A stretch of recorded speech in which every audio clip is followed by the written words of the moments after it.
All right, folks. Welcome and thank you so much for joining us for today's TPA Masterclass with the fantastic audio engineers here with us in this room. They're from Resonate Recordings. So, folks, for this event, I am really grateful to have you here. We want to thank our community building sponsor, Wondery, for underwriting this program. The Podcast Academy, if you've never heard of us, is an 1,000-strong virtual community across the world. I'm loving seeing all the people from across the world who are dialed in. Really great to see some familiar TPA folks in here. Hope you will all join us. We offer these TPA masterclasses at least once a month, and that's some of our programming. So we hope you can join us. TPA members, if you're already a member, you're going to be able to see the recording of this afterwards. That's one of the benefits. And if you've heard of the Ambies, or if you haven't, it's an awards show to celebrate indie podcasters, making this a really amazing art form. And as a TPA member, we're in voting and nomination season. That's going on now. Lots of great stuff. Please join us. And I'm going to just drop a little information in the chat here. Visit the Podcast Academy's website to sign up. We'd love to have you here. And if you have any questions, feel free to email me. Yeah, education at the Podcast Academy. My name is not Education, it's Amanda. But enough about me and TPA. Let me go ahead and welcome our wonderful panelists. So first up, we have Dayton Cole. This is all in alphabetical order. They're all equally wonderful and important, just for the record there. Dayton, so glad to have you here. Dayton's a lead mixing engineer. He has over 15 years experience working with Grammy award-winning producers and engineers in the music industry, as well as many credits in film and television as a re-recording mixer, dialogue editor, Foley artist, and sound designer. He was part of the Anatomy of a Murder team that won a Webby in 2022 for Best Single Crime and Justice episode in the podcasting category. Hey, Dayton, glad to have you here. Thank you so much. Yep. And we'll definitely be hearing a lot from you shortly. Next up, I want to introduce our wonderful audio engineer for Resonate, Katie Mindeman, who has spent over 15 years working in the advertising community as an audio engineer, sound designer, editor, and mixer of commercials for TV and radios. She's won an American Advertising Award for her sound design on a Brita commercial. Shout out to Brita. A bronze lion at Cannes for her work at a McDonald's campaign. I love the MacDs, as well as being a Woman in Film Award honoree for achievement in sound design. So, Katie, it's so good to have your voice among the panelists here today as well. Thank you so much. Thanks for having me. Yeah. And last but certainly not least, we have Al Peterson, who is a sound engineer, audio engineer at Resonate, and a hip hop artist, DJ, podcaster, and journalist. Al enjoys everything music related, the history, the theory, the creation, and the science. So that's another thing you could probably pick Al's brain on. And Al has also joins these amazing award-winning folks as a multiple podcast award winner, including Best Black Culture podcast for his co-hosted show, Flowers for the Culture, with crowned Riri in 2021. And Al recently won Best Black Music Podcast for a show, The Tables Might Wobble, at the Black Podcasting Awards. So congratulations, Al. Hip hop and soul music obviously are at his heart. He loves all genres. And so again, for all these folks, we put their socials there. They have put that there for you to follow and engage in. Al, really grateful to have your expertise here today. And I should have had you do my walk-on music here. Anywho, I'm so happy to have you here, y'all. I'm really grateful, and let's get this started. All right, folks. So let me just move on into the great questions. Before I really dive in, though, I really wanted to just let y'all speak for yourselves. So I'll just kind of start with Dayton and then Katie and Al, just in the same alphabetical order. Folks, really quickly, what's your role beyond just the title? Because that's just a general title. How'd you get into it? Just give us a quick update on that. Yeah. So my name is Dayton, currently in Louisville, Kentucky. Great to see everybody from all over the globe. So I'm a lead mixing engineer. So basically I actually do a lot of different things in the post-production space, from not just mixing, but also editing audio. I do a lot of sound design and music composition for some of our original shows as well. And a lot of audio restoration work, fixing clicks and pops in audio and that kind of thing. But primarily focusing on mixing in the music sound design space. Amazing. Thank you so much. Oh, those P-pops. can drive an audio engineer bonkers. Katie, how about you? What's a little bit more nuance in your role? How'd you get into this? So I started getting into podcasting about 5 years ago, and it was kind of something that I just enjoyed doing, was relaxing. And so I switched over to Resonate and started working here a few years back. And what I do there is pretty much you send me your podcast and I edit them. I take out your ums, your ahs, your you knows, and then clean up all of those little extra words in their chunks and piece it all together for you. Add in your intros, outros, commercials, and then mix it and send it back to you. Oh, we are grateful for you all. Everybody needs a Katie and Al and a Dayton in their lives.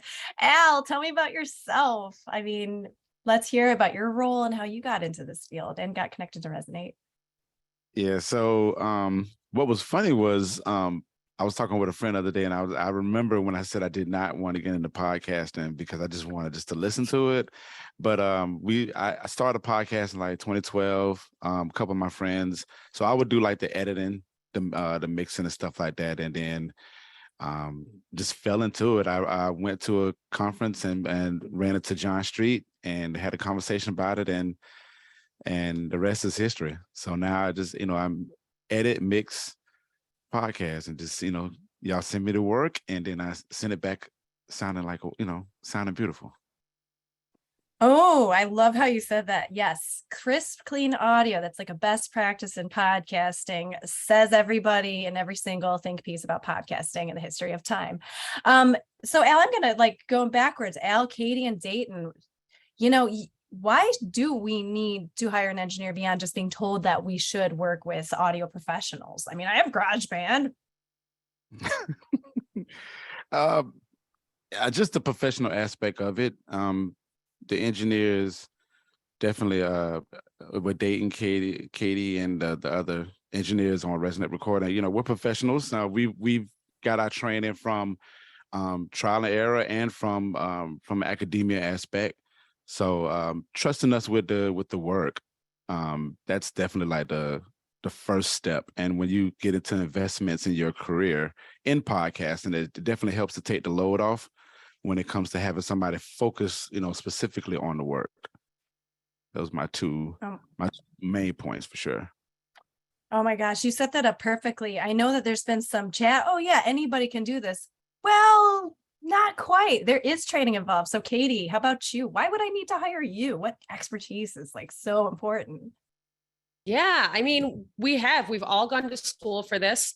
We've gone through tons of training. We've all been in this industry for, over a decade for all of us.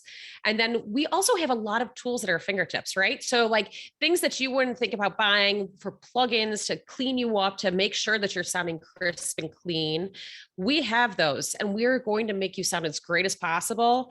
And it's going to give you time then. So all the nitty gritty, while we're taking care of that, you have that option to then start thinking about your next production that you're going to do and all the questions you're going to be asking for your next one. So you don't have to think about this. We're doing all your back end post while you're thinking about your next thing that's coming down the line. And we're giving you a fresh pair of ears to go with it too.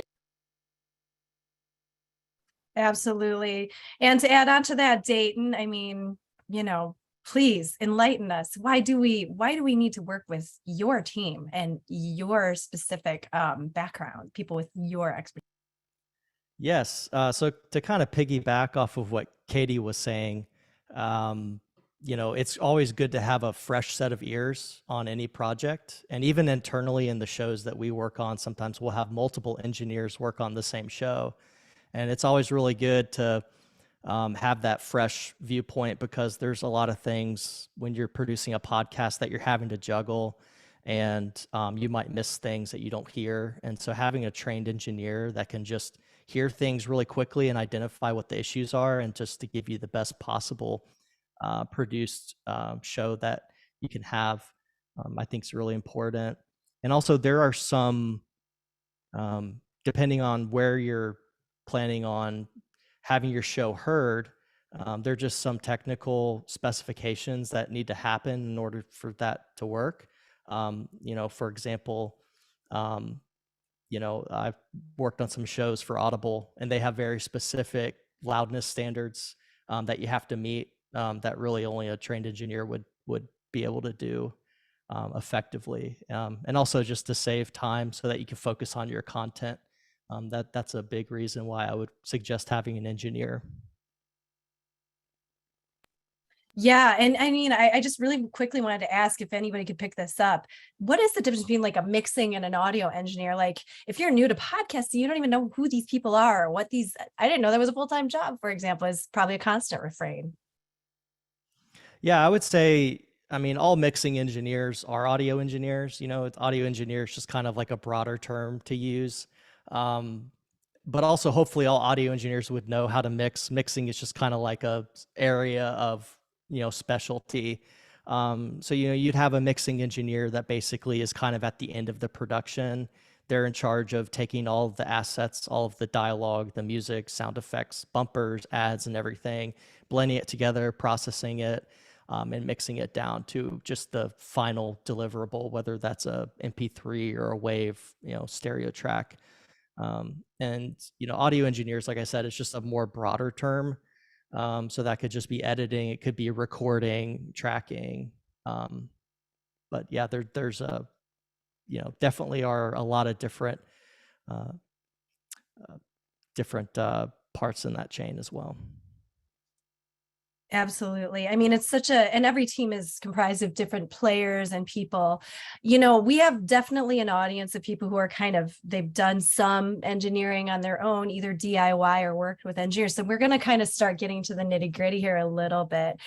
First off, so you've just a lot of phrases like limiting and different kind of audio standards. And I know that we're not even diving into compression and stuff. Let's talk about really quickly, before we talk about the topic, which is how to get an audio engineer, insights on the best practices and how to get somebody to love working with you, is your gear. Maybe tell me about what are some names of platforms or maybe like plugins or tools that are kind of industry standard that you're working with or that come up quite a lot from client to client. I'll have Al and then Katie and then Dave. Well, I was looking for Dayton to say something on that one because he's very, very sharp on it. He always give me a plugin that I don't even know about. So, I still be learning on that. But I'll say is it the Alphonic leveler? The leveler? Yeah, that's my go-to right now. And it's funny because I just got into it a couple of days ago, but it's definitely a helpful tool when it comes to balancing out the waveform for sure. So that's my go-to plug that I'm like probably going to be on for the next 6 months very hard, just learning everything, the ins and outs of it. I think for me, one of the big ones I use is the Fab filter. That one just gives me the best clean EQ that I can possibly ask for.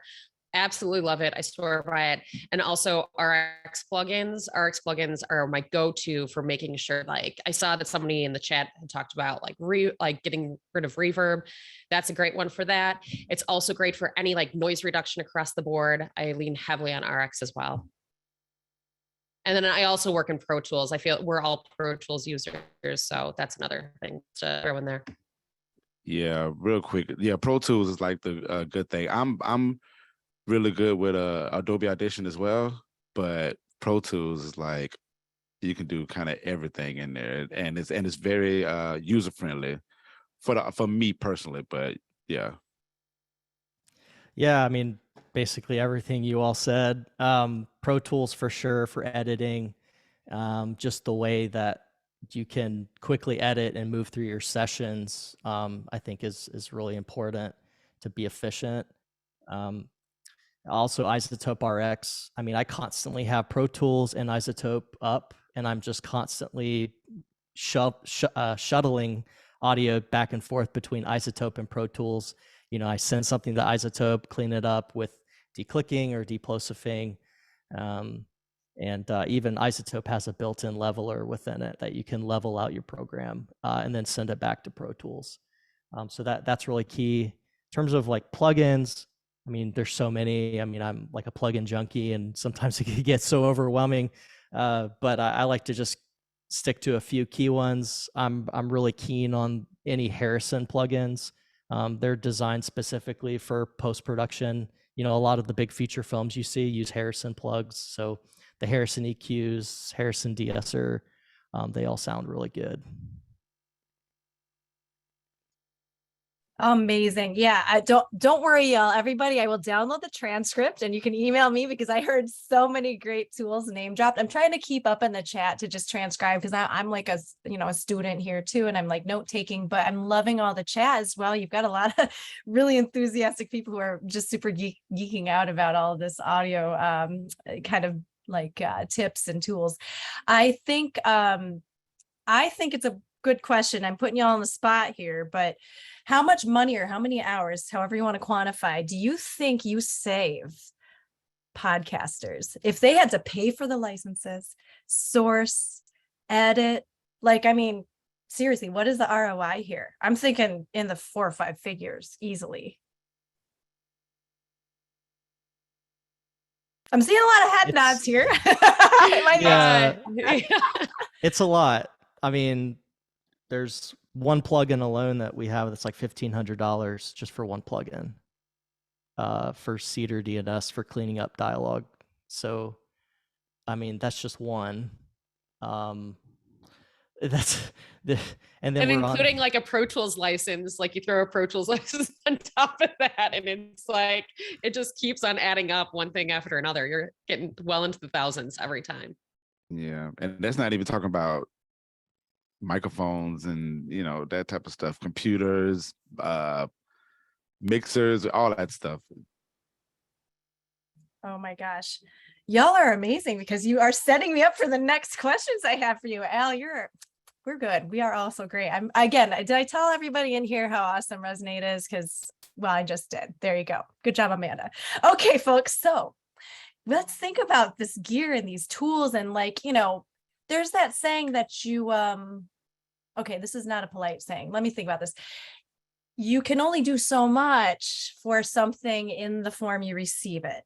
You can't make something perfect if it comes into your studio in such a form that it just, okay, I can't really clean this up any much more than this. So how can we get an audio engineer to be able to work well with you? I mean, with a podcaster, like what tips should every podcaster know to make sure that when they do work with an audio engineer, something great can come out of that?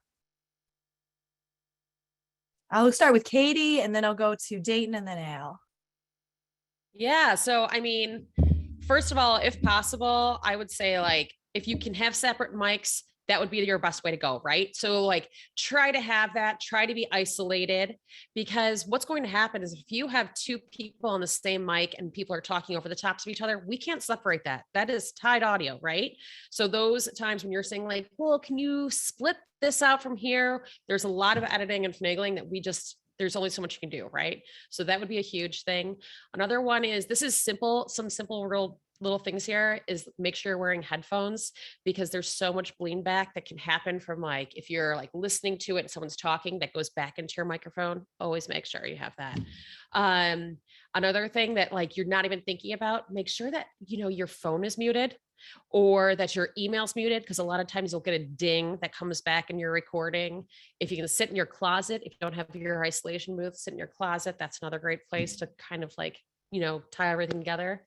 And this sounds really silly, but it comes up every now and then, is if you're wearing jewelry, it'll click back a lot. You'll pick that up in your mic. So make sure that happens, that you're like trying to take that off before you start recording. That's another big one. Or swishy clothing. I know that sounds silly, but those things really get picked up and you're not going to be able to remove it. And it's going to be for that full hour of recording that it's going to be in that microphone. So things that you can keep in mind, put in your little back pocket. Yeah, those are all great, Katie. I would also say recording in a room that you don't want it to be completely dead, but you also want to minimize as many reflections as you can. Somebody mentioned the de-reverb plugin. I always tell people like, yeah, I can do de-reverb, but it's best to get the source cleaner. So, if you have bare walls, typically you want to cover them with something. I mean, we've used packing blankets before, you want to stay away from rooms that have hardwood floors, of course. I mean, putting down rugs, and you don't have to put fancy panels anywhere. You can use bookcases, for example, and just fill them with books.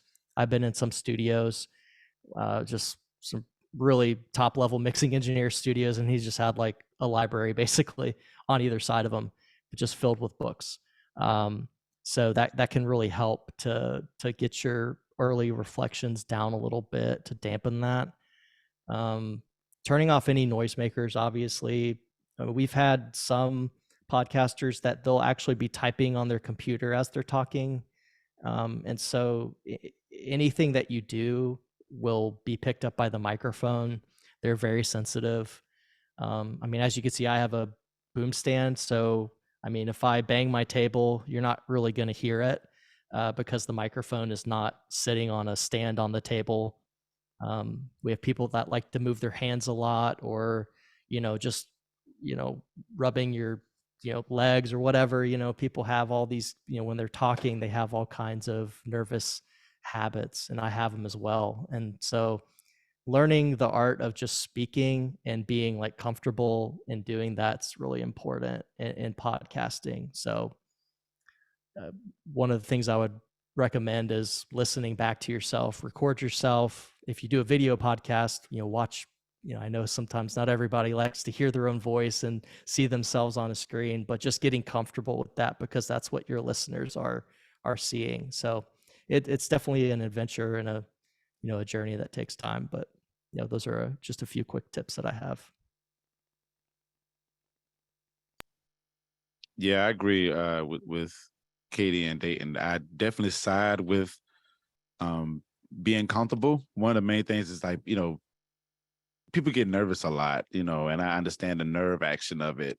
But I do feel like that's part of pre-production too, when it comes to being in a room that's, fairly quiet, that has some insulation in it, in the midst of making sure all that is great, just take some time and just, especially if you're the host. If you're the host and you're interviewing somebody, make that guest feel welcome or wanted or something. Make them relax a little bit. And I guarantee you that little 2 to 5 minutes will help. Instead of hearing like a pen tapping on the desk the whole hour. But it's little stuff like that helps with the sound. And it definitely helps audio engineers as well, because the cleaner the sound, the better we can just kind of flow through it and get the production back to you and go from there, especially when it's a 2-track. Like if it's 1 track and you have a dog barking in it, it's very difficult to get that sound out, especially when the sound is embedded in the conversation. It's very difficult to do that. But I mean, sometimes it helps a little bit better if you have 2 tracks, that we can kind of mute 1 track and then the other track. But again, it goes back to what Katie said with the headphones, with the sound blending in, and it goes back to what Dayton was saying. So all of that in one bowl makes for great sound for sure. Yeah, and I also wanted to add that, I know we talked earlier, like with plugins that can be so expensive. It doesn't really take a lot of money. I mean, for Anatomy of Murder, we have one of the hosts. They're just in a closet. They're in New York City, and they just record their VO in a closet, and you would never know. So, you can be really creative with where you record. I was going to add on to that too. Like another thing is that like you'll hear a furnace click on sometimes in podcasts, and then it'll just like run for a certain like length of time and cuts out. Make sure that you're turning off your air conditioning or whatever it is that you're around. That helps out a lot.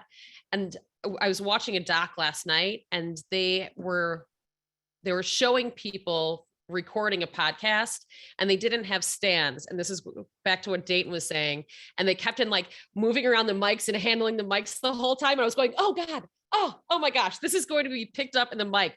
Do not handle your mic while you're recording. Be comfortable with yourself. Like just like they were saying, Ellen Dayton, like be as comfortable as possible. Don't handle that mic, because it helps out a lot in the back end on our side as well. Oh my gosh. I think that the general theme is prepared saves you a lot of money, right? Like get your stuff sorted, turn off all stuff, record the room to just hear what ambient sounds are missing. I'm loving all these tips. And I mean, God, you're getting a lot of love in the chat as well. This is absolutely important. I think also I'll add to that pineapple juice. Apparently, can you corroborate this or not? Is pineapple juice good for the voice and avoiding smacking sounds? Somebody told me that. Well, I learned from a voiceover artist that Granny Smith apples is great for removing. Pineapple juice might work. I've never tried that, but I know taking a bite of a Granny Smith apple definitely helps. The acidity of the apple will not get rid of, but greatly reduce those smacking noises. Ha! Fascinating. I think we should all buy stock in Granny Smith apples because, podcasting is getting huge now. So you heard it here first, folks. I am not endorsed by the Granny Smith apple industry. I love everything about these tips. And I think we're moving into a really important point about preparation. And we talked quite a lot about that. A really important aspect of being an engineer. I mean, you're also like moral support. You have to be a really, I think a coach almost, it sounds like Al, you were naming some really good tips about being comfortable. All of you had touched on that. I want to think about the storytelling because you're also tasked with taking chunks of audio, moving it around so that it sounds natural, but also makes sense to the narrative. So I think that there was a lot of great pre-meeting chat about that. I'm curious about thoughts on how can we make sure that the storytelling is honored through the audio storytelling. What can we do as podcasters to make sure that this is solid and you're not spending 30 hours chopping up audio because a single take is not in solid form yet? Let's see. So, I mean, it's all about conversation for sure. Just having like very intricate conversations, really knowing what you want. Definitely having a list of what you want to come to the producer / engineer, coming to them and having that.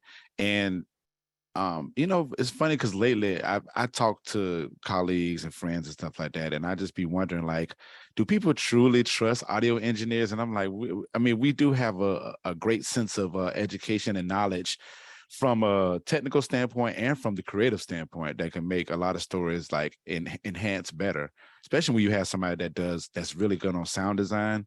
So just really trusting the audio engineers on that and making sure y'all have those like very thought out conversations and just really keeping the communication lines like extremely open, instead of it sounding like you're talking to a robot or something like that. But and that goes for both ends. That goes for audio engineers too, but it goes as well for podcasters, making sure that the lines of communication are open and really having an understanding of what's going on, because there could be a situation where this person might not feel like they're being heard, or audio engineers feel like we're kind of going back and forth with it and we have like a lot of work that we need to do. But just having that little bit of care and a little bit of trust added into it, and I think it makes for a great story, if they put the trust in the audio engineer to handle business.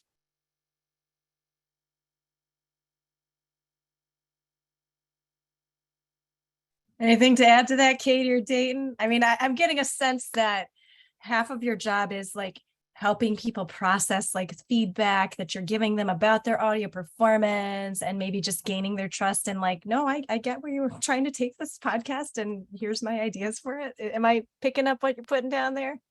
Yeah, I mean, a lot of it is just making the show easy and comfortable to listen to from beginning to end. Or sometimes in the case you want to make it uncomfortable, if depending on the style of show. I mean, I've worked on some, it's getting close to Halloween, so some, pretty horror thriller type podcasts. But really, it just depends on the story and the narrative. And it really starts with having whether it's a producer or a creative director or the host, having a good vision for that can lay it out. And music definitely plays a big role, and it can be utilized in a podcast. Music basically tells the listener how they should feel about the content, what they're listening to. The dialogue can tell you everything, give you all the facts of, if you're working on a murder investigation case or whatever it is, but the music kind of tells the listener how they should feel about it. So it's kind of like with cooking, a good chef will or with art, any kind of art, you know, like an artist on a painting, like they're trying to draw your attention to one part on a canvas. You know, an audio engineer does that. We can like guide you through a story, and so that you're focusing on the things you should be focusing on. So that's kind of a big thing in my job that I think about. Yeah, and just to kind of add on to that in the sound design, if you're thinking about it and you're saying, like, if you're in your podcast and you know what feel you want, if you send us a quick note, even saying, like, I was thinking something around this genre and this point, that helps us out a lot too. It can kind of give us that guidance. We're like, okay, this is what they're thinking. And then if we can get into it and start mixing it, makes it easier on our side also to say, like, this is where their mindset is. And we like to know that as well, because, you know, a little bit of guidance can go a long way when we get those upfront notes so that we're not making revisions in the back end. So the upfront really helps out. And little notes like that really, really can go a long way for like everyone to make it a sweet, easy process in the whole long run of things too. Yeah, I'm hearing some really good discussions about there's limits to what you can do with post-production. Speaking of which, so we've talked about being intentional, giving lots of good notes, references, communication. I just love how that was raised earlier. I think Al and Dayton and Katie, you all really have touched on that. Let's talk a little bit about what you all want people to know about like post-production beyond what we've already talked about. We talked about prep quite a bit, and we've talked a lot about technical stuff. Don't worry, audience, we will continue getting really technical. But any comments or insights you want to share that people need to know and hear about post-production? I think this is going back to what Al talked about earlier. Something like the cleaner it is up front, the better your post is to be in the back. If it is a loud situation that you're recording in, it's not going to be like the post does not make it any better sometimes. Like you gotta, you have to have everything laid out in the front, and also making your people comfortable. They were saying, like, you know, make sure that everyone's kind of warmed up and feeling it, because even if you have your questions laid out, which helps out a lot, if you have an idea of what questions you're going to be asking in the upfront, you want to send them to your guests. Sometimes that helps out a lot too, so they're not caught off guard without knowing what's coming. And I think that helps out a lot for the post-production. And another thing is, don't sweat it if there's a flub. Just take the line over again. We can just do a quick little edit for you and it'll be like seamless then. So just don't worry about those little things. Just do quick little pickup lines and we can make it sound so much better on our end for post-production there as well. I love that. I'm not seeing anything to add in because I mean, we've been so comprehensive and y'all are really excellent communicators. Just want to give you a compliment on air. It's on the record now. Add it to your LinkedIn. Tell me a little bit about, I think in general, if you could summarize, like, what are the things that a podcaster who is well prepared can do? How do you know you're working with somebody who really is on the same page with you? Is there anything we've missed? So they're prepared, they've given you decent clips. Do they have perfect audio? Do they have to like know all the jargon? Like what makes a good colleague in who you would be producing audio for? I think for me, when I think of people I've worked with that have been really great to work with, that are, it's a smooth transition, they really trust and respect what you do, so that they can give me a show and just kind of, because you know you've spent a lot of time, you know, interviewing people, doing the research, recording, you know, whatever you've put into it. So it takes a lot to entrust that to someone else. So I would hope that people would trust what I do to hand it off to me, that I would do you know, my job well. Uh, Aside from that, though, having a clear, detailed script is really important, with time code of clips that they want. You know, being really detailed, I would say, is very important. So if you have links to clips you want to rip off of YouTube or whatever, make sure you have all the links and that all the time code is properly stamped, and that all of your audio is cleanly labeled. I mean, it's very basic, simple stuff, but it's very important, because it's really easy, you know, if you're producing a show to, if you have a million files that, you know, is audio 001-2, you know, it's like hard to find what you need. So labeling things is really important.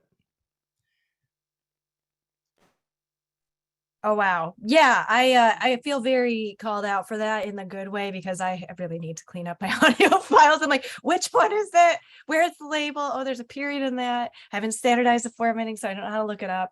Really, really important point. So being very organized as a project manager definitely is a best practice for everything in life. Now, before I answer some of the two questions that were submitted that are answerable in this panel from these two amazing podcasters, because people who did RSVP before a certain point in time had that opportunity. Your body is a tool as an artist and as an audio engineer.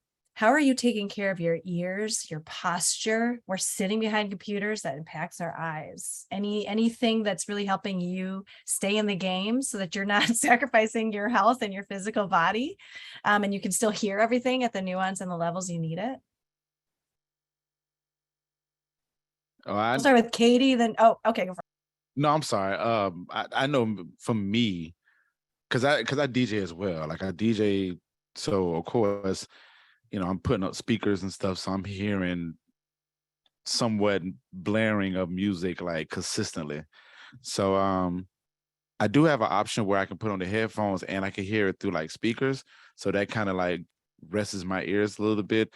And sometimes I just have to take like a break and just let my ears just hear nothing. And like just hear nothing. And usually when I do that, I usually go on my patio and just kind of, listen to nature, and it just kind of soothes me. And then I um go back into the work or whatnot. And then I don't blast the music in a way. I know somebody asked in the questions that do we use a match loudness? I like to edit first, because that's not so much of a overkill on my ears. And then when it comes to me mixing it and stuff like that, that's when I get into like putting in the headphones in. And usually that doesn't take as long as the editing part. So that helps a little bit, but I definitely have to take a break and let my ears like calm down for sure. Yeah, ear fatigue is a real thing. I mean, especially in podcasting. I mean, I'm on headphones most of the time simply because that's what a lot of our listeners are going to be listening to podcasts on. So I make sure that I just listen at a really comfortable level that's not too loud, and take breaks. I mean, I try to every hour I try to get up. It's just not normal to sit at a desk all day, and anytime I can to get outside if it's nice, is always really good. But yeah, it kind of does come with the territory. Uh, when I was in Nashville, I remember sitting in with a mixing engineer, and he had near field monitors, and they were so low. I was sitting with the producer, and he was making changes, and we could barely hear what he was doing. But he had just trained himself over many years to listen at a very, very low level, and that he could hear all the things that he was doing. So it really does, the volume at which you listen to things is very important. And you can train yourself to be able to listen at very low levels as well. Yeah, I'm with them. Ear fatigue is like one of the hardest parts where you have to kind of give yourself a break a lot. For also carpal tunnel is a huge thing because you are editing for 8 hours a day. So like Kensington mouses are great because you've had a little bit of something to rest your wrist on. Another thing is that sometimes if I feel like it's getting bad in my wrist, I have braces that I put on my wrist and I'll sleep in those. Sometimes just give that a break. And also with your back, you're hunched over a lot, or like your eyes, you're staring at a screen all day. So sometimes it's even to go outside, look at something far away to give your eyes a break from staring at a screen as well. So stretching like multiple muscle body, eyes, back, wrists, all of those things also helps. I'm so bad at like slouching when I'm editing. Like I'll be way down here and I'm just kind of like, but after a while that doesn't it doesn't work. You have to get up and actually like stretch and walk around or something like that. So We used to have Yeah, we used to do like a yoga Wednesday thing where we would just take 15 minutes. And it wasn't required for everybody, but we do a little Zoom session and just do like a few little stretching exercises. that always made me feel amazing, even if it was only for 15 minutes. I appreciate this. And everybody in the chat is like, oh, I just straightened up. I just like put my shoulders back. All of our shoulders are like at the ears. I also forgot. Over. Sorry, I also forgot. I usually wear my blue filter. I think someone mentioned blue lenses. Oh I have gosh. these little glasses. They're not prescription, even though I have terrible vision. I just don't wear them for this because it's going to show a crazy amount of glare. But blue filter glasses are really important too for strain when, on your eyes for looking at a computer. I am duly noted. Thank you so much for these really great tips. And now certainly we have a bajillion questions. Thank you, audience folks, for knowing and understanding graciously that we have the choice of a 4-hour webinar, and we just said we don't want to sit at our computers all day, or we have had questions submitted. So we'll kind of split the difference. I have 2 questions to ask you all. They're very technical. So if you're a little bit earlier to audio engineering, don't worry. We will try to, you can reach out to me and we can send you some basic 101 stuff, or you could Google it. But the first question I have is from Clinton Alvord of Comedy Forecast, who asks, as the podcast talent and audio engineer, I'm intrigued by the concept of 32-bit float recording. It seems like it would allow Clinton to not worry so much about trying to monitor audio levels while also reading a script. What are your thoughts? Is that accurate? How practical are they? Quick thoughts, impressions, Dayton, Al, and Katie. Yeah, I mean, 32-bit is a really cool thing. It depends on what your recorder is. There's some recorders that specifically can do 32-bit float recording, and that's great if they have that. They typically don't have gain volumes on them. When you think about 32-bit, like you're talking about dynamic range up to like 1500 dB. So, I mean, that's like, you'd be dead if you heard that. So that's very, very loud. My personal opinion on that, if I would only use 32-bit if I'm in a environment where I just don't know what's going to happen. Like if I'm recording a live concert, I might use that. If I'm on a film set and there's gunfire around me, which I've been in that situation, I might use that. Because it's so hard to ride those levels of those very extreme dynamics. But I mean, 24-bit is what most interfaces can actually do these days, 16, 24-bit. And I mean, I usually record 24-bit when I'm just doing speech, and I've had no issue. I set my gain at an appropriate level that gives me enough headroom. And I don't have to ride my fader or anything because I'm giving myself enough headroom in the recording aspect. And also, like if you're 32-bit, like that's just digital. Like you have to think about your preamp. You can overload your microphone, you can overload your preamp and still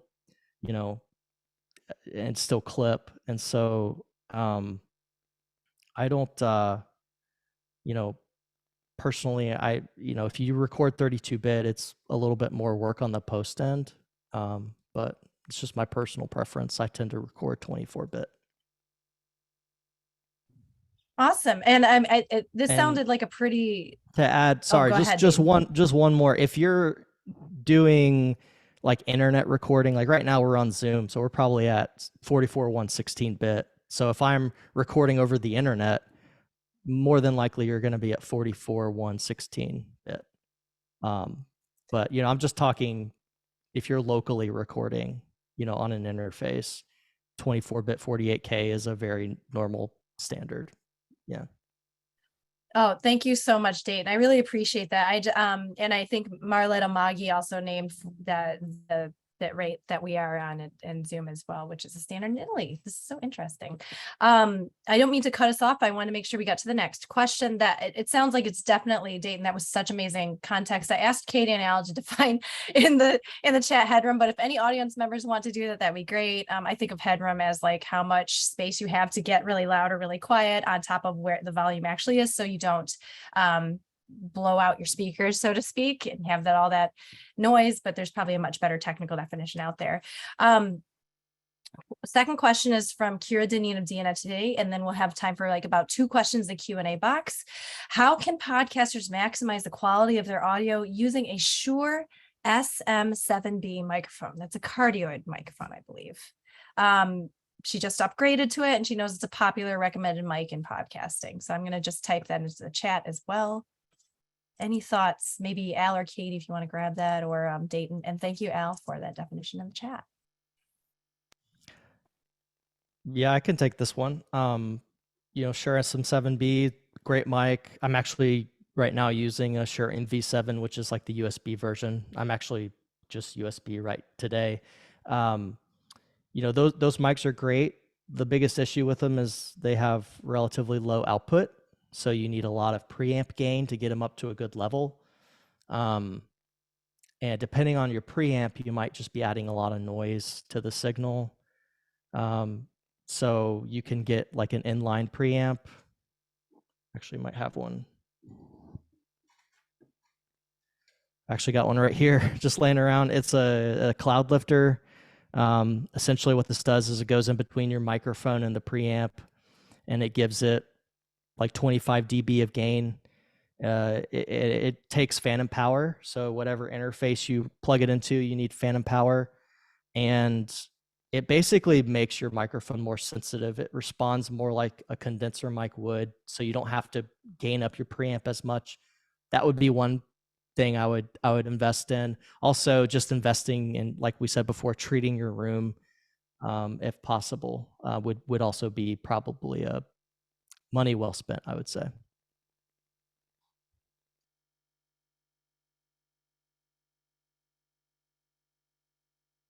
I'm muted. Thank you so much, Dayton. Really good tips. And Katie and Al, I saw you nodding in a lot of agreement here. So I'm going to just move on to the most popularly voted question here. It's a deeper one. So anonymous attendee submitted, please give us a workflow or line of effects to produce great podcast audio. And this is really dovetails into what you talked about, Dayton, like the gate expander or high pass, noise reduction, compressor, EQ limiter, etc. Obviously, this is like a 20-day conversation, but if anybody wants to take a stab at that, maybe that would be great. Take a second as well. It's a bit of a deep question.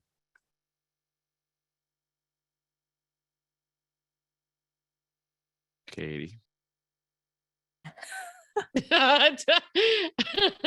Go for it, Al. I'm thinking. I'm thinking.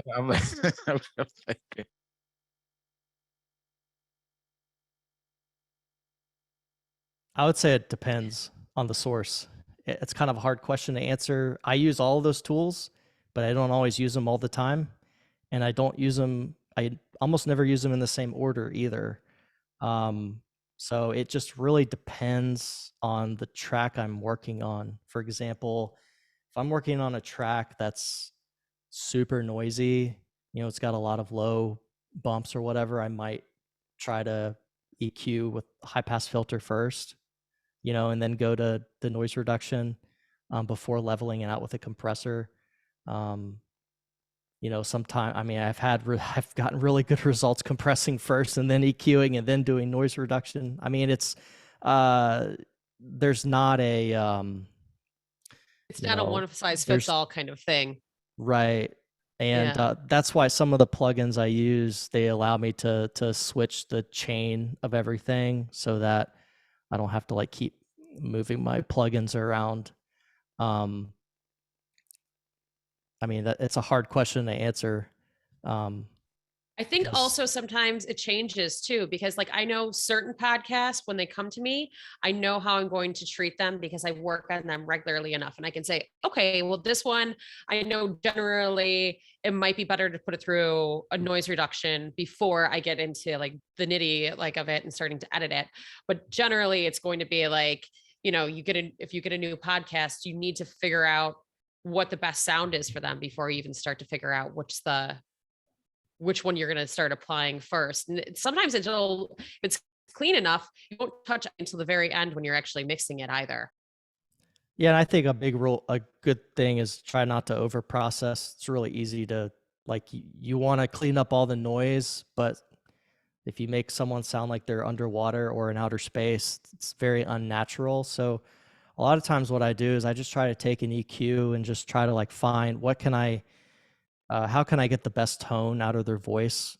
Sometimes I'll start at the extreme low end, the low end, the top end of the EQ, work my way to the mid range, and not even thinking about noise reduction, just trying to focus on the quality and timbre of their voice before I try to, use any kind of gate or expander. And in some shows that are full where I have sound effects and music, and I mean, you can get away with so much noise in those shows. It's kind of like, mixing for feature film. Like there's a lot of noise in film and television work, but you don't really notice all of it because all the music and everything's kind of covering some of that up. I really think that the takeaway is art. It's not science. You are all artists in the creative decisions you're making and the shots that you're calling with your collaborators, your clients. I want to reference something Al had mentioned when we talked prior to this discussion, that there are a lot of creative decisions that are made to preserve the warmth and humanity. So as Dayton said, you don't sound like you're underwater or in outer space. And Katie, to make sure that the room is treated to honor that voice and vision. So I just wanted to plus 100 to everything you're saying as a pedestrian and podcaster to validate, yes, sometimes an is okay. We don't want to sanitize recordings. We want to preserve the spirit of the actual art form, because this is art, it is not science, even though it is science in some ways. Okay, yeah, go for it, Al.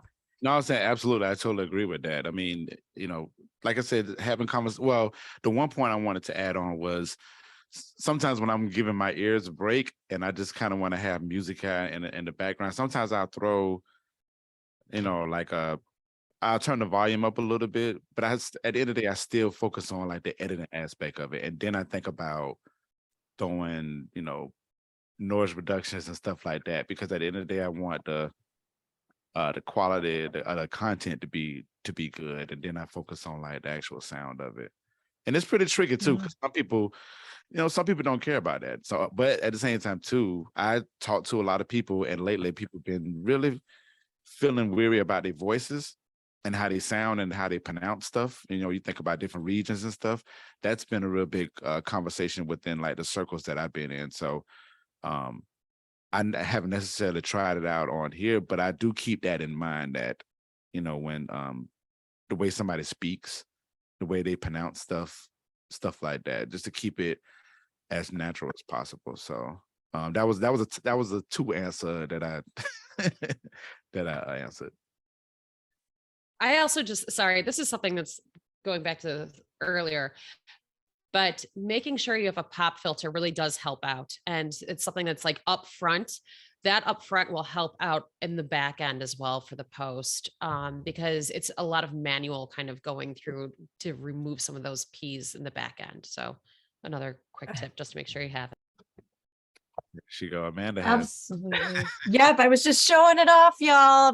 Some of these things I'm doing right. I love that. And I also really wanted to quickly insert at the Podcast Academy, we have such an amazing diversity of voices. There is verbal diversity that we are trying to respect. We don't want to sanitize and say there's only one way that audio sounds good. We don't want to take away the character and the culture of the person speaking. So I really wanted to just plus 100 all of that. There's a really amazing podcaster, Maya, who does a Proud Stutter podcast. And the whole point is she stutters. So if you're an audio engineer, you're not paying attention to your client and you cut out the stuttering, you have destroyed the entire spirit of the show, for example. So I think that, again, you've really brought in some deeper points here that I think every podcaster and engineer needs to definitely hold very carefully. So thank you for that. Yes, and Steph just shared into the chat. She interviewed Maya here. So I want to shout out all people who are encouraging the diversity of voices in podcasting. It's one thing we really prioritize here at TPA. There's time for one more question here. There's so many amazing deep questions here. We definitely have some like audio 232 questions here if this was like a master's class, but I'm going to ask kind of to respect this from Cassidy Villebrun Bracas. What are the best ways that people can advance their audio editing and mastering skills? Can you recommend any courses, books, besides, of course, just learning and doing and coming to stuff like this masterclass? Hire us. We'll take care of your needs. I love it. Hire you guys. Yeah, absolutely. Hire a professional who has like dedicated their life and their efforts to this art form. Short of that, do you have any societies or guilds or resources or besides like I guess YouTube, you can always YouTube it. And there's a lot of influencers out there. Yeah, you can. I mean, I did see that somebody was asking about our education. Like for me, I started out in sound design for theater, and then I transferred over for audio for the visual medium. And I have a degree in audio. Like I have a bachelor, a BA in like audio for the visual medium. So this is years of this. We all have done internships, I'm sure. I've done multiple internships before I became an engineer. So, and I did one in electrical engineering. So we do have a background, but it has taken, 20 years to get to a certain point. You can YouTube, you can find things out like that, but classes, you can sign up for online classes and try and figure out the best ways for that as well. So those could be some options if you're trying to learn more about it. It is good to have an educated client, right? Yeah, and Dayton, do you want to close us out with any other final thoughts? Again, thank you everybody for your understanding that we just could not get to all these meaty questions that would take like an hour to answer.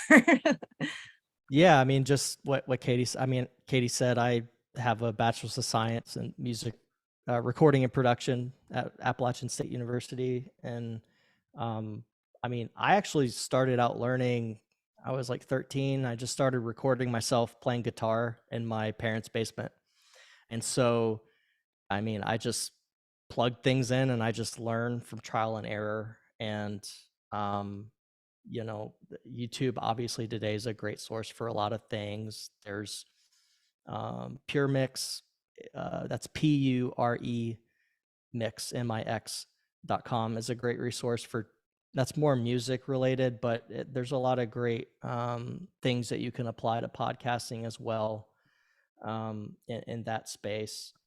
I mean, I make mistakes every day and I learn from my mistakes. And so, I mean, really just trying to do things and I mean, turning knobs, pushing buttons like that. I know that sounds like kind of like a cop out, but it kind of is so true.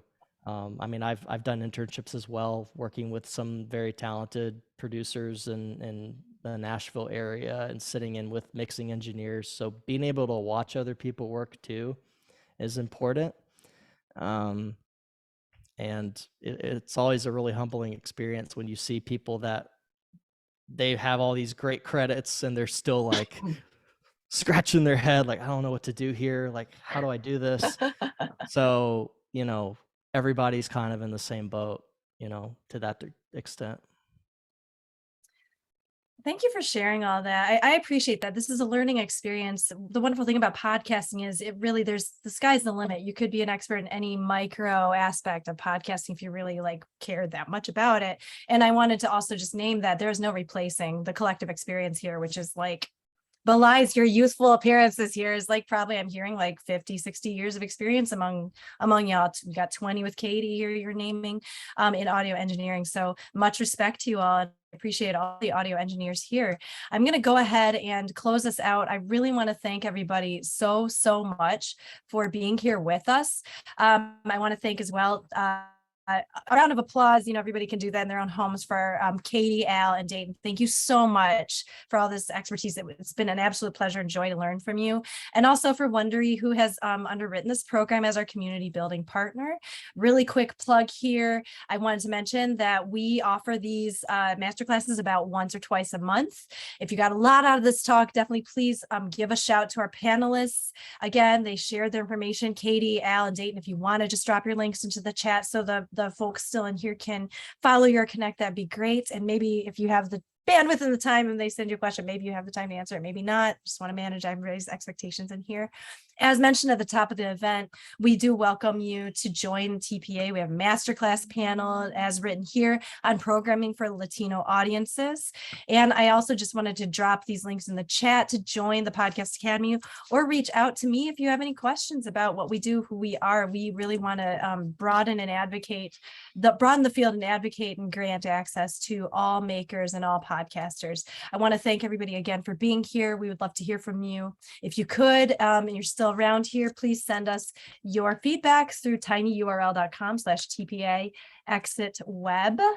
That should take you to a survey. And everybody who actually attended will be sent, if you are not a TPA member, a discount code for 50% off an annual membership, which is, if my math is correct, $50. Bada bing. So I think I passed algebra there. I've been Amanda. You've all been wonderful. Thank you so much for being here. Again, Katie just posted her LinkedIn. Thank you again. We really are. Oh, Binky says thank you as well. He decided to be part of this webinar. Again, oh boy, we haven't even talked about keeping your cats and kids out of the room and scheduling appointments.